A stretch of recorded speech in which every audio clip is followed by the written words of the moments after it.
Over the last decade, we've seen a big shift in who people consider a reliable voice in the news since television's made its way into the rooms of every home. If you think about where you go to get your news these days, chances are that you might check a news site or a news app, but you probably also get it from your social media feed too, or at the very least, you go to social media to see commentary about what's going on. And you might even go to specific people for that commentary instead of an institution. In these modern times, people aren't just turning to legacy news outlets to get the latest information. They're also turning to social media creators who have built their own platforms online. And this is a shift that has steadily come about and will only continue to unfold. So in this video, we're gonna break down how we got here, what changed in the news landscape, and what it could potentially mean for the future of reporting. Before social media, the news was presented and accessed through television, radio, and print. People would listen to it from their TVs at home, read the newspapers and headlines stacked at the corner store, or tune into the radio. Because of this, news traveled relatively slow. It was tied to TV airtimes and radio segments that ran a few times a day and paper printing schedules that happened once a day. So as a result, the news cycle ran on a 24-hour delay, unless, of course, there was breaking news that was so big it had to interrupt regular programming. Another defining feature of the news before social media that contributed to this delay was that it was guardrailed by an entire team of producers, editors, etc., who made sure that any news that reached the public was filtered through the priorities and perspectives of the organizations that they work for. And this is something that still happens today, of course, but in the world before social media, it was more covert because the news was centralized since networks and publishers were really the only ones with the reach power to decide what information made it out there for everyone to see. You know, people didn't have Twitter or TikTok or Reddit or whatever where they could be exposed to alternative perspectives, especially those that might have challenged or added more context to the narratives that they were being presented with by the news. But as social media platforms were introduced, improved, and new ones emerged and became a part of our daily lives by way of the introduction of the smartphone, news outlets set up their profiles, and people were now able to access the news wherever they were, whenever they wanted.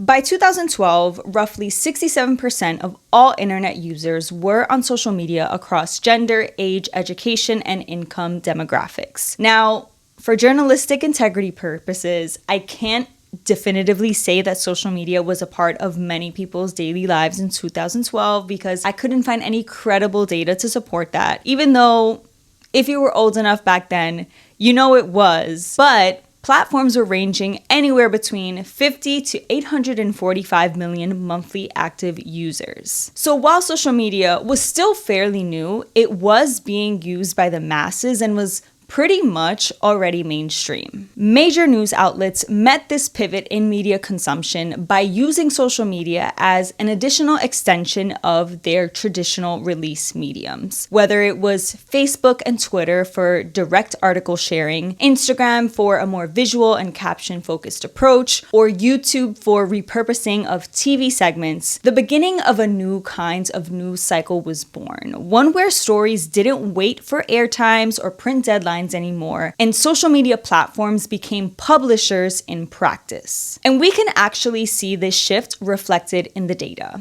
In 1994, roughly 3/4 of Americans said they'd watch TV news the day before, and by 2016, about 6 in 10 said they got news on social media at least occasionally, showing a really clear shift in where people were going to stay informed. Because of this, news reporting began to speed up because it really kind of had no other choice. Think about it.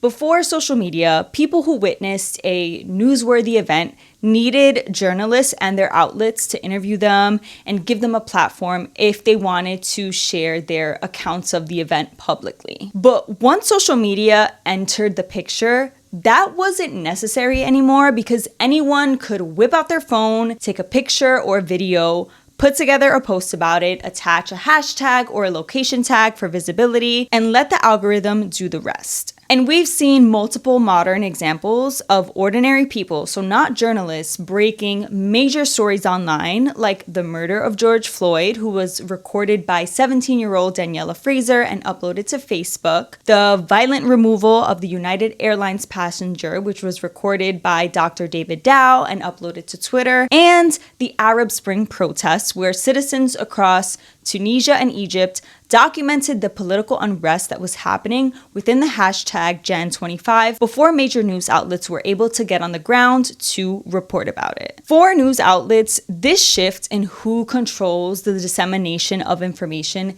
did two things. First, it created pressure to keep up with stories that were already breaking in real time on social media. And second, it forced them to start thinking like social media publishers themselves so that they could be the first to post about news whenever they could. A good example of this would be basically anything that requires a press pass that non-journalists obviously don't have immediate access to. Journalists also started to leverage social media individually as well by making their own profiles, with mention of the respective outlets they worked for in their bio, of course, which made sharing news easier for them too. So instead of having to gather information and then take the time to draft an article or video and then wait for an editor and producer to greenlight it, journalists could now put together a quick social media post that broke news directly from the field. And this increased the speed of news even more because journalists and outlets were now not just reporting for social media, they were reporting on it as one of their reporting mediums. So with social media functioning as a broadcasting tool that gave anyone with an internet connection the potential for reach and virality, independent news outlets built specifically for online consumption began to establish their roots within this newly expanded media landscape. BuzzFeed, for example, was originally founded in 2006 to share viral content and then later started reporting on real news. I mean, they were the one to break the story around the publication of the Steele dossier in 2017 when other legacy outlets didn't want to yet. Vox was founded in 2014, Intercept was also founded in 2014, and many more began to pop up on the scene. This shift to social media platforms becoming a broadcasting tool didn't stop at the creation of online exclusive news organizations either. It also created a new wave of independent reporters and commentators. As social media lowered the barriers to entry for publishing, individuals began to carve out spaces for themselves too. Independent journalists like Aaron Parnas. We have breaking news right now. The House of Representatives has voted to end the longest government shutdown in American history. Taylor Lorenz. A 22-year-old in India just created the first ChatGPT homework machine. And commentators like Hassan Piker and Candace Owens, as well as countless others who use social platforms to build their followings and deliver news or commentary directly to audiences. And as high-profile legacy journalists like Don Lemon and Tucker Carlson parted ways with their networks, and I know this was for some, pretty serious reasons, but that's not the point of this video, so I'm not going to get into that. They went on to establish their own independent platforms. And when audiences followed them there, as well as the other journalists and commentators I mentioned and other people like them, it introduced the idea that credibility could live with an individual as much as it lives with an institution. Now, just to make this clear, a journalist and a creator obviously aren't always the same thing. A creator isn't always a journalist, and a journalist who creates content is a creator, but they're ultimately a journalist first. But on social media, they do basically end up functioning in the same perceived vertical because audiences encounter them in the same feeds, in the same formats, through the same algorithms, and the same platforms. So by the time 2025 came around, social media as a primary place for news consumption in the US was sealed. According to the Reuters Institute 2025 digital report, social media officially surpassed TV, print, and other mediums of news consumption as the top news source. And what's interesting about this is that this isn't the result of a sudden spike, or more importantly, in context to 2020, especially exclusive to a point in time where people were mostly home and on social media more. Even tracking from the Pew Research Center shows that the share of US adults who at least sometimes get news on social media over time has remained stable. So this consistency confirms that the consumption of news on social media wasn't triggered by one thing, and neither did it fade in a post-pandemic world as life went back to normal. It was actually the natural progression of news consumption. And that stability matters because if social media is where people continue to encounter news, then the format of news inevitably shifts towards what performs best on social media. We all know that social platforms distribute content through an algorithm that decides what gets presented to people based on the content they engage with. I actually have a full video breaking down how these systems work that I'll link in the cards and in the description, so I won't re-explain it here. But what's important to understand is that any news that lives on social media has to be optimized for it. It has to be made in such a way that it cuts through the noise of the scroll. And since the best way to do this on social media is through emotionally charged and jarring imagery and verbiage and personality-driven delivery, when it comes to news-based content, direct from the source footage, unfiltered takes, and reactive commentary typically gain traction faster than the traditional reporting styles that marked TV and print news. It's exactly why the legacy newsroom that is the Washington Post has had to adjust how they present information on social media by using skits just to compete in the social media attention game. We voted to release the Epstein files, so we can read them now? Nope. Per usual, the bill has to pass in the Senate, and we passed it. And now it has to be signed by the president. And as people get used to encountering news in these algorithmic-shaped formats, and new generations of news consumers consume news through these formats as their default, and it is happening because now 1 in 5 Americans get their news from TikTok, trust will, if it hasn't already, naturally shift away from institutions and toward individual reporters and commentators. And this is because social media is a democratized broadcasting system. It's open to everyone to watch and document and contextualize and critique events on, not just those within the legacy media ecosystem. So when independent voices and commentators gain traction and cover stories that traditional outlets either overlook, ignore, or just frame differently, there's a very obvious contrast that becomes impossible to ignore. And the constant difference in news coverage from legacy outlets and independent creators does have the ability to erode trust in these long-established institutions, making independent creators and journalists feel more legitimate.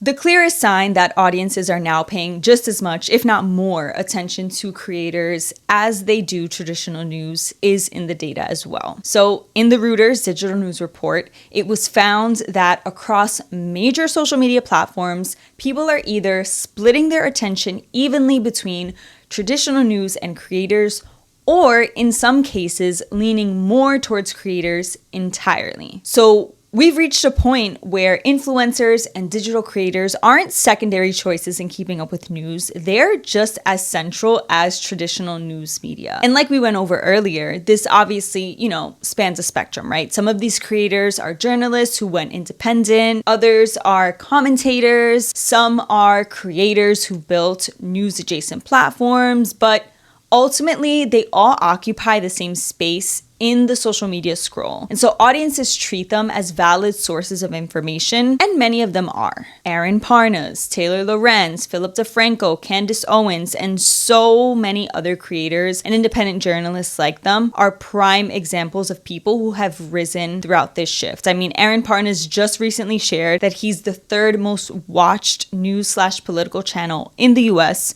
right behind the Daily Mail and Fox News. And Candace Owens also recently announced that she's the #1 podcast in the world for downloads and views by episode. And this isn't happening in a vacuum. Like, our institutions are acknowledging it as well. Content creators, for example, have been invited to the White House for press briefings for a few years now. In fact, Joe Biden invited 30 TikTok influencers back in November of 2022 to brief them on information regarding the war in Ukraine. Then in August of 2024, he invited another group of over 100 influencers to the White House, where he called them the new source of news himself. And at the very beginning of 2025, the Trump administration announced that they would be opening their press briefing room to podcasters, social media influencers, and content creators. Even during the 2024 US presidential election campaign trail, Trump went on the Joe Rogan podcast and collaborated with other online content creators, and Kamala Harris went on the Call Her Daddy podcast, among other collaborations with online content creators as well. And there's intention behind this because these creators typically have audiences that traditional media has a hard time reaching,